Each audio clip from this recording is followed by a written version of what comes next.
Assalamualaikum warahmatullahi wabarakatuh. Sebelumnya, perkenalkan nama saya Suci Cahyani, NIM 21136, kelas Ekonomi Pembangunan A. Di sini saya ingin mempresentasikan hasil tugas resume manajemen. Satu adalah perencanaan. Perencanaan adalah proses mengidentifikasi melalui pengembangan strategi kombinasi yang tepat dari sumber daya dan kegiatan yang diperlukan untuk mencapai tujuan organisasi. Strategi dan rencana sangat penting untuk menghubungkan visi umum organisasi tentang masa depan dengan aktivitasnya sehari-hari. Perencanaan membantu memprioritaskan tujuan, mengantisipasi hambatan, mengurangi risiko, menghemat sumber daya yang terbatas, dan memetakan jalan menuju kesuksesan. Perencanaan mempunyai 3 tingkatan.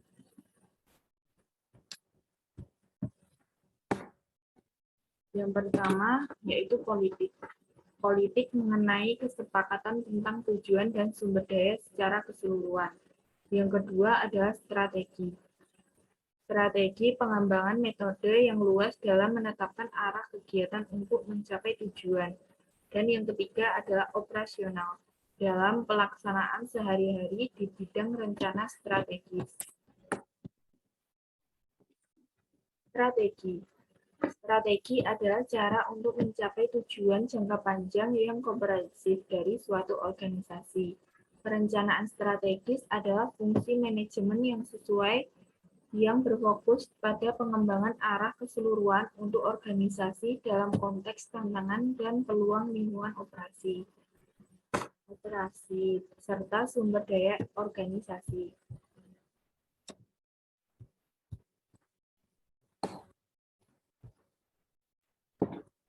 Strategi juga dapat muncul melalui proses yang berbeda dari proses pengembangan strategi formal. Secara konseptual, seorang dapat membedakan antara strategi yang dimaksudkan dan tidak disengaja, antara strategi yang direalisasikan dan yang tidak direalisasikan. Sebagai kombinasi kategori, menghasilkan 3 jenis strategi. Pertama, strategi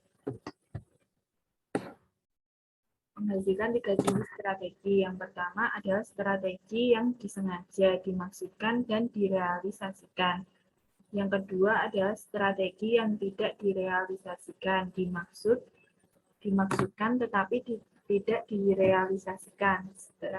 Yang ketiga, strategi yang muncul secara tiba-tiba, tidak disengaja tetapi direalisasikan.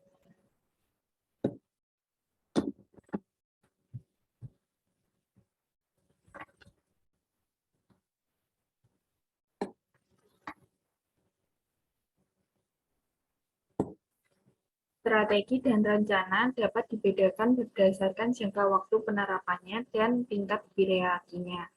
Dalam hal cakrawala perencanaan seseorang dapat membedakan antara rencana jangka panjang 5 tahun, rencana jangka pendek, menengah 3 tahun, dan rencana jangka pendek 1 tahun. Cakrawala jangka panjang tingkat hierarkinya adalah manajemen strategis atau organisasi. Cakrawala jangka menengah tingkat hierarkinya adalah terprogram, dan cakrawala jangka pendek tingkat hierarkinya adalah fungsional.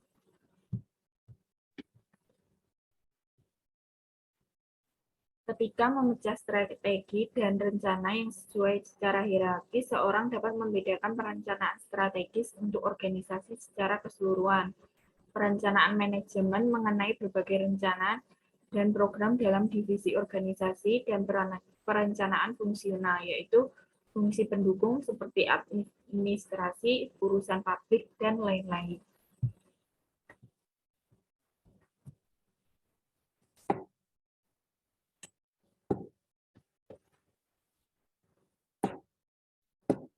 Proses perencanaan modal. Berbagai pendekatan untuk manajemen dan perencanaan strategis digunakan oleh organisasi yang berbeda, tergantung pada kebutuhan, kapasitas, dan sumber daya mereka. Tujuan di sini adalah untuk memperkenalkan proses perencanaan model dan kemudian menawarkan beberapa perspektif tentang keterbatasan dan manfaat dari pendekatan semacam itu.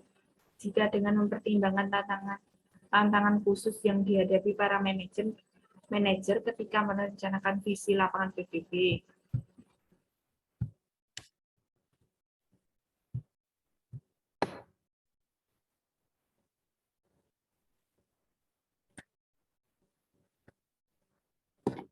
Pengembangan strategis dan proses perencanaan biasanya mengikuti urutan langkah-langkah, sementara istilah yang digunakan untuk membedakan fase yang berbeda seringkali berbeda. Proses perencanaan biasanya harus menggunakan campuran fase yang sama. Di sini kami membedakan antara 5 fase utama, yaitu 5 fase proses perencanaan. Yang pertama adalah rencana untuk perencanaan. Yang kedua adalah tujuan. Yang ketiga analisis SWOT. Yang keempat adalah perumusan strategi. Yang kelima adalah pelaksanaan. Di sini kita memasuki bab 2, yaitu leadership. Kepemimpinan adalah bagian penting dari manajemen. Kepemimpinan diharapkan membawa visi untuk masa depan dan memimpin di saat krisis sehingga organisasi dapat mencapai tujuan.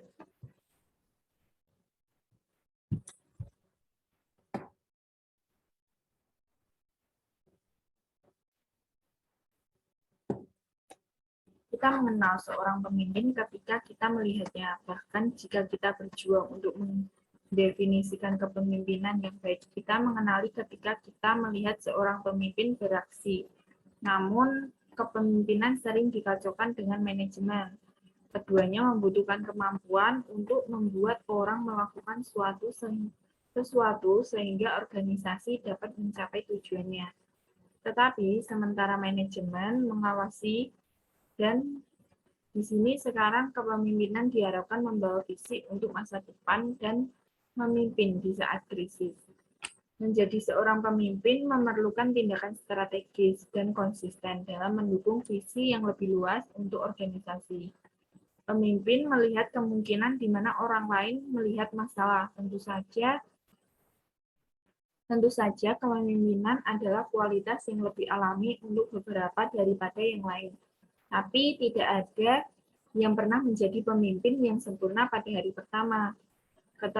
Keterampilan kepemimpinan dikembangkan melalui pengalaman dan pelatihan bertahun-tahun dan harus ditambahkan ke palet alat yang pada akhirnya menjadi manajer yang baik.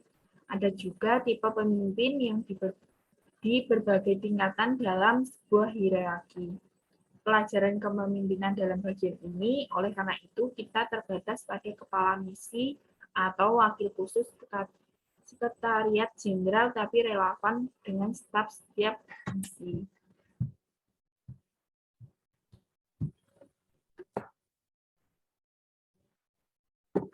Leadership style. Yang pertama adalah paksaan atau pengarahan.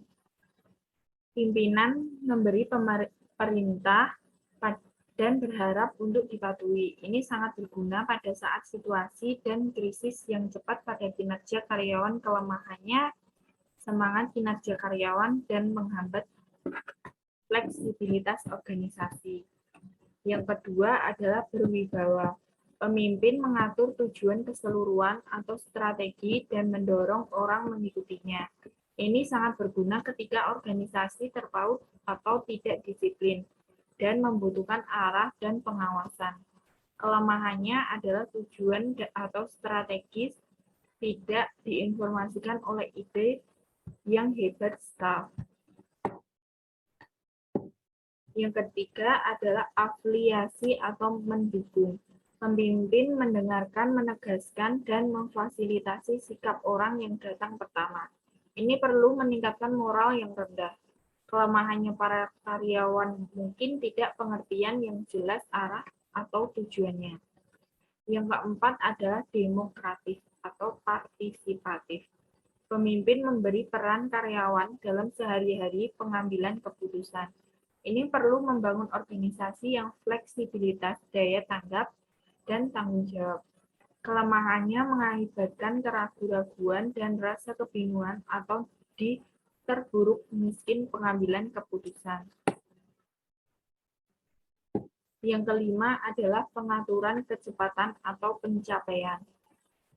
Berorientasi pemimpin ambisius. Ini bertujuan dan tinggi penunjukan standar dengan sangat termotivasi karyawan yang bekerja terbaik mandiri.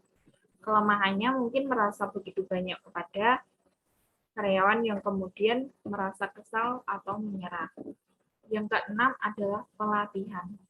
Pemimpin mengarahkan dan mendukung fokus pada pribadi perkembangan karyawan yang ingin memiliki insentif untuk memperbaiki secara profesional. Kelemahannya tidak berhasil ketika karyawan tahan terhadap mengubah berat beban waktu pemimpin.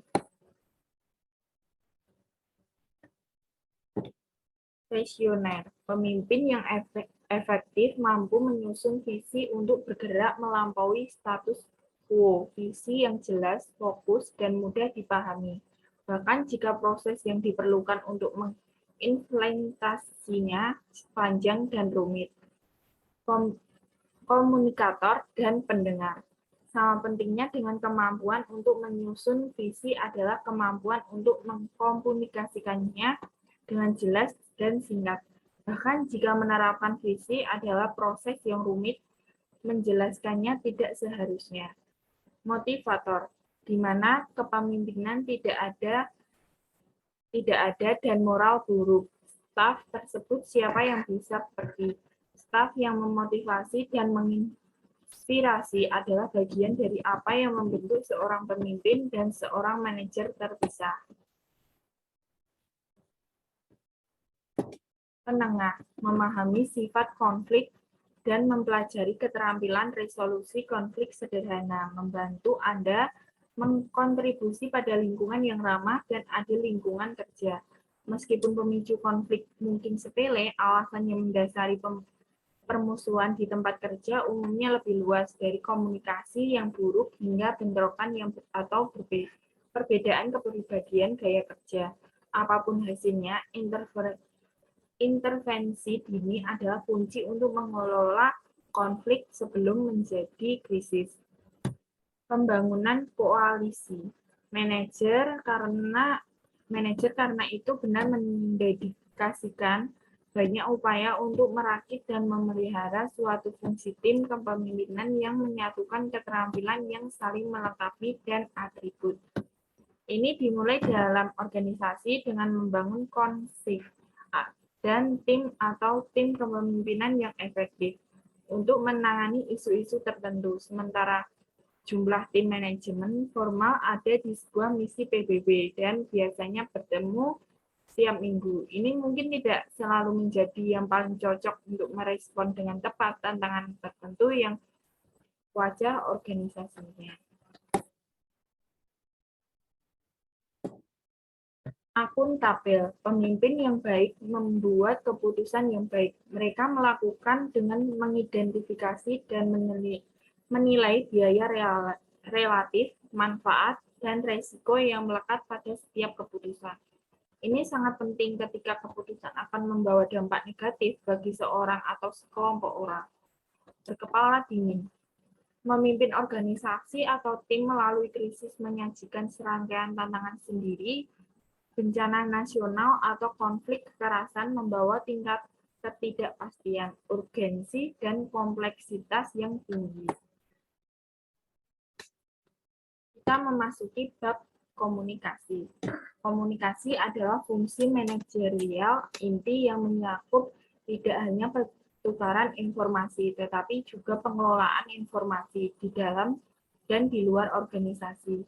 Komunikasi yang efektif memerlukan perhatian penuh dan penyampaian pesan yang jelas untuk memungkinkan pemahaman bersama. Komunikasi yang efektif dalam organisasi dan dengan memangku kepentingan di luar merupakan elemen kunci keberhasilan pemenuhan mandat. Komunikasi juga merupakan alat penting yang tersedia bagi seorang manajer, tidak hanya untuk mendapatkan dukungan, membujuk, menginspirasi, mendapatkan informasi, merancang ide, memotivasi, tetapi juga untuk menyampaikan kritik yang membangun atau merendahkan amarah yang membara.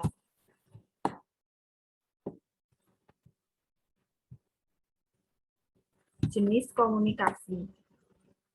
Sifat dan aliran komunikasi dalam sebuah organisasi. Dalam lingkungan hierarkis, komunikasi cenderung lebih formal, tertulis, mengalir dari atas ke bawah. Dalam lingkungan yang lebih datar dan tidak terlalu hierarkis, orang cenderung berkomunikasi lebih banyak secara tatap muka melalui email informal dan naik turun. Membangun kepercayaan. Kepercayaan adalah blok bangunan komunikasi yang efektif. Seorang manajer dapat membangun dan membangun kepercayaan dengan timnya dengan memberikan mereka informasi dan mendorong mereka untuk berbagi dan mendiskusikan informasi secara terbuka. Untuk membangun kepercayaan, kontak tatap muka seringkali penting karena membangun hubungan pribadi antar orang.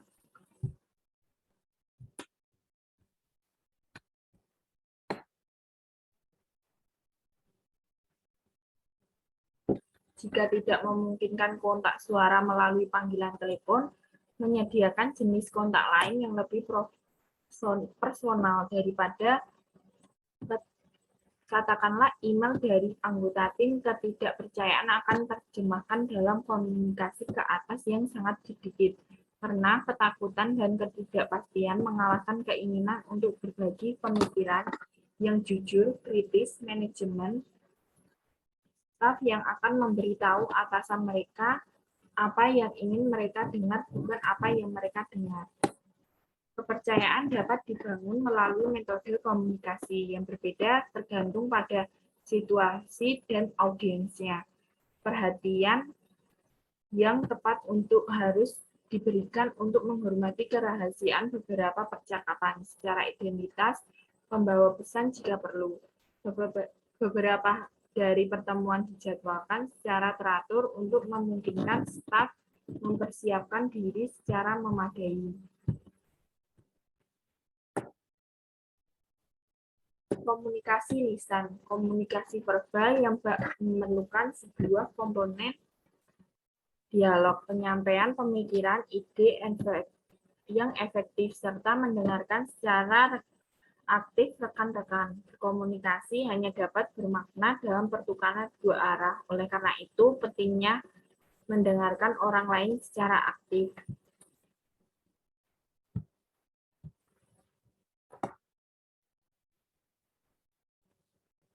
Dalam operasi apapun, pembuatan keputusan perlu membuat keputusan berdasarkan informasi dengan mendengarkan apa yang orang lain katakan, apakah ini staf atau pemangku kepentingan eksternal, termasuk yang penting pendukung lokal. Kemampuan pendengarnya bukanlah salah satu yang jelas. Untuk menjadi pendengar yang baik, tunjukkan minat yang terlihat oleh ekspresi wajah dan bahasa tubuh yang diajukan pertanyaan, lanjutan, dan klarifikasi, dan baca yang tersirat dengan mengamati isyarat nonverbal pembicara. Pembicara secara efektif adalah hal yang jelas dan konstan, namun kurang jelas berkembang keterampilan. Bicaralah dengan antusias, tetapi dengan kecepatan yang alami dan lambat.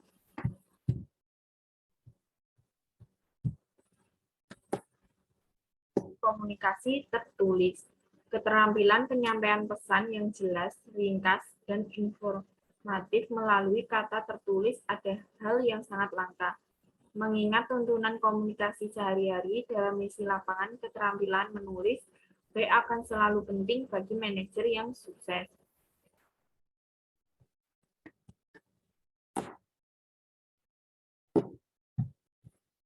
Selanjutnya, komunikasi eksternal. Misi lapangan memiliki petugas informasi publik yang secara resmi bertanggung jawab atas hubungan eksternal. Namun dalam lingkungan madat, masing-masing personel misi lapangan berinteraksi dengan sejumlah pemangku kepentingan eksternal yang berbeda-beda setiap harinya, mulai dari otoritas nasional dan lokal, partai politik, organisasi masyarakat sipil, hingga organisasi kemanusiaan internasional dan komunikasi donor.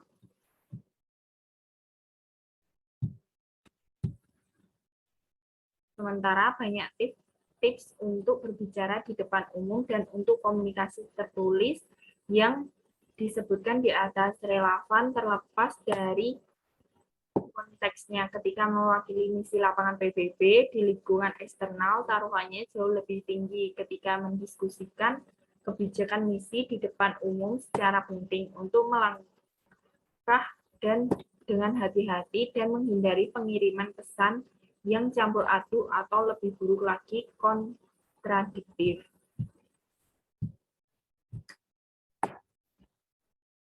Komunikasi lintas budaya. Kebudayaan sebagian adalah nilai dan norma yang mempelajari membentuk perilaku individu atau komunitas. Dalam lingkungan hipermultikultura yang menjadi ciri misi lapangan PBB, berkomunikasi dengan baik lintas budaya adalah kebutuhan yang konstan untuk mengelola dan mendapatkan hasil maksimal secara tim. Penting untuk memahami perbedaan budaya dasar dan bagaimana menerapkan wawasan secara praktis.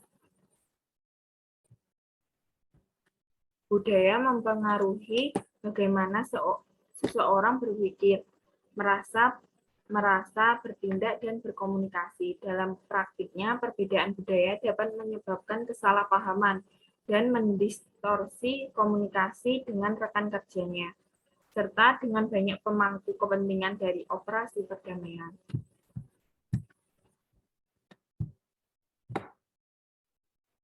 Budaya individualis versus kolektivisme. Budaya individualis cenderung menghargai orang yang berprestasi tinggi sebagai panutan dan dihadiahi mereka seperti itu. Pikirkan gaji yang dibayarkan kepada CEO dan atlet.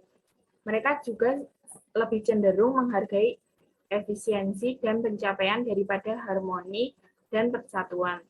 Penghargaan diberikan kepada mereka yang memiliki catat pencapaian individu.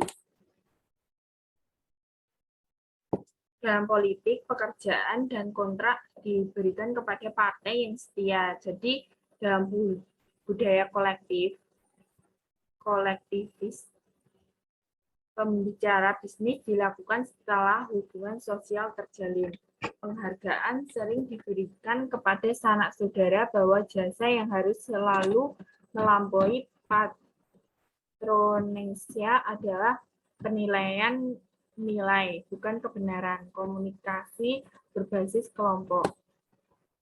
Budaya sekuler khas religius. Budaya agama mempertahankan bahwa kekuatan yang lebih tinggi telah diungkapkan aturan dan nilai yang jelas, tidak dapat diganggu-gugat untuk dijalani. Sering ditulis dalam teks suci seperti Al-Quran, Alkitab, Taurat, Veda, atau kitab suci lainnya.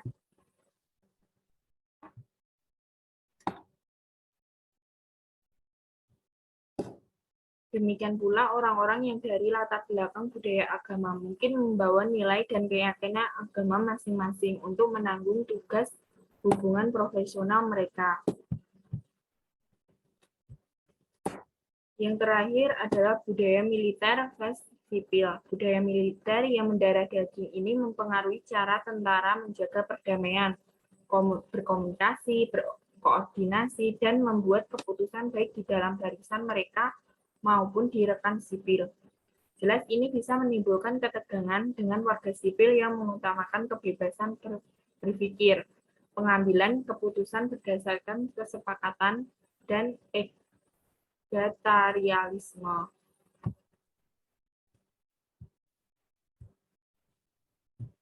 Sekian presentasi saya hari ini.